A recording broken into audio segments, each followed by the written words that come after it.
Hey gang, Nick with Red Ox Insurance Agency here. I wanted to give you guys the goods. I'm going to give you some really good information. I've got 10 tips that I want to share with you that's going to help you pay the cheapest for your trucking insurance. Okay. Uh, the first three are going to take a little bit of work, but the other seven, the last seven are things that you can do right now to save money on your trucking insurance. Depends on which insurance company you're with, but a lot of this applies to all of them. Okay, so let me get the first three out of the way. That's going to take a little work on your part. Number one would be to improve your credit history.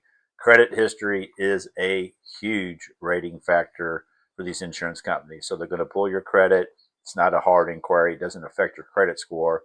It's a soft inquiry, but they're going to be able to check what they call your financial responsibility. So make sure to work on your credit if you have room to improve. The second thing is to improve your USDOT score, so your safer score, your safety score. So um, if you have some out of service inspections and you're higher than the national average, that's not going to be a good rating factor for you. So you want to do what it takes to make sure you pass some inspections, lower your out of service percentage. It's going to help with your rates. So keep that in mind. Number three is improve your driving record. So only time really can do that. Just stay clean. If you've got some hits on your motor vehicle report, at fault accidents, speeding, anything like that, moving violation, it's going to negatively impact your insurance. So used to be most of the insurance companies only looked at the last 3 years. Now they're kind of looking at the last 5 years, so they're transitioning. So you want to want a clean record for 5 years. So keep that in mind if you're hiring drivers. Make sure you review their motor vehicle report. You have to have a copy of their motor vehicle report for every driver in your file anyway. So ask them to send you a 5 year history of their motor vehicle report before you make a hiring decision. The fourth thing that you could do now, this is things that you can start doing right away. So you can increase your deductibles for your cargo, your physical damage, which is the comp and the collision. So it seems like it's always been industry standard for truckers to have $1,000 deductible for cargo for their physical damage, but truckers nowadays are taking on a little bit more risk by increasing the deductible to $2,500, and it saves them on premium. Of course, again, you're out of pocket a little bit more if a claim were to occur and you're at fault, but if it's gonna lower your insurance rates, it may be in your best interest. Some are even going to a $5,000 deductible. I don't really recommend that. You could ask your agent to do the math or show you the math. The difference between a $2,500 deductible and a $5,000 deductible isn't a great amount, so it's not a big savings. It might only be $50. So you're taking on a whole lot more risk for very little savings. So just look at the math and see what works best for you. But I do know going from $1,000 deductible to 25 is a pretty significant decrease. So do that if you need to. The other thing is to make sure that your radius is correct. So you may be rated as unlimited radius, but you're only local or you're regional, vice versa. So you just want to make sure that your radius is correct. So it's something to update every single year as you come up for renewal. Review that with your agent. If you're going from unlimited radius to, say, a 500-mile radius, that's a big savings. But don't do that if you're really unlimited. You don't want to hurt yourself. And how you get caught for that is if you get a inspection outside of the radius and then a claim outside the radius.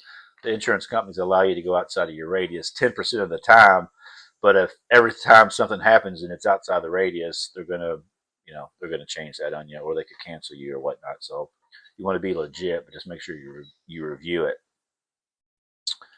Number six is to make sure your garaging address is correct.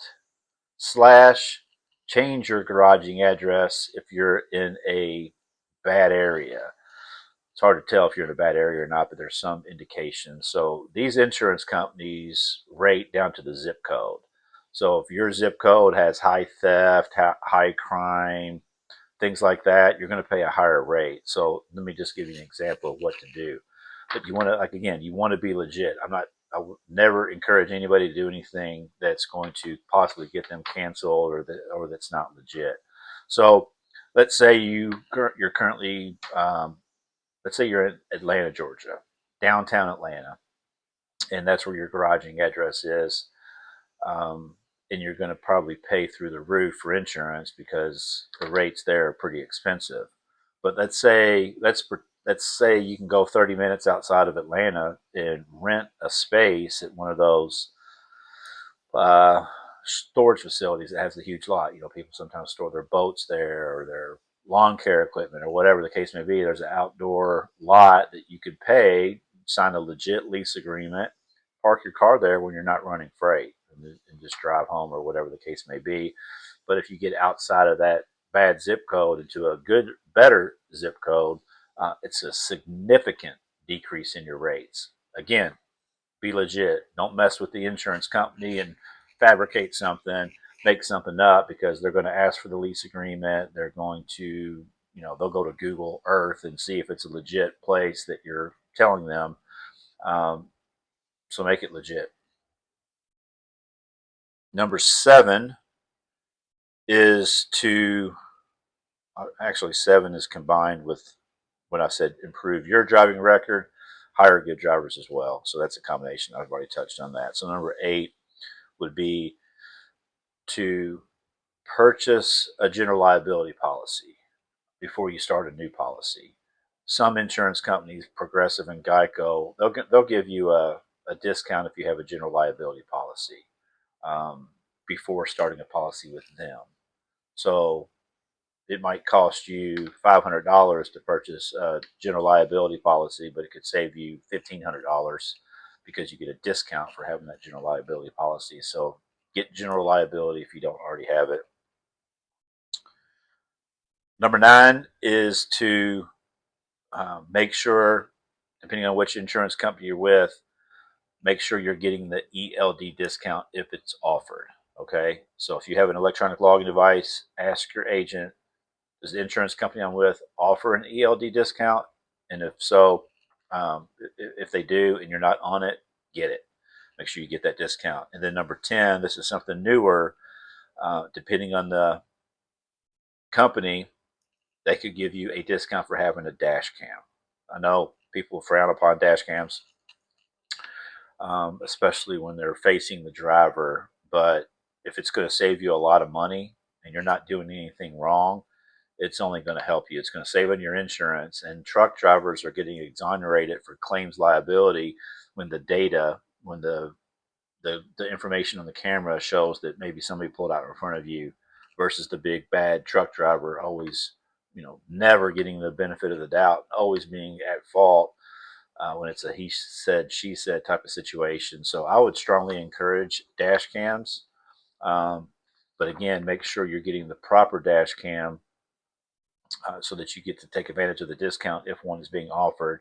A lot of them don't give discounts for forward facing only dash cams. You might have to get a dual facing dash cam, but again, don't worry about that. If you're not doing anything wrong, um, then don't worry.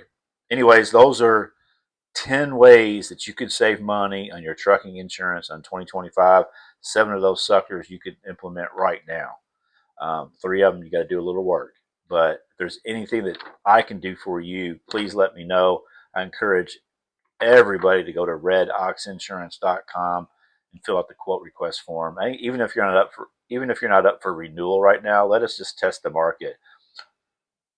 Best case scenario, I can save you a ton of money. Worst case scenario is that you confirm that you're already paying a good rate, and it doesn't hurt. No harm, no foul. Give it a shot, or you can just click the link below to the quote request form and let us see what we can do for you. Hopefully you find this helpful. If you have any questions or concerns, comment below.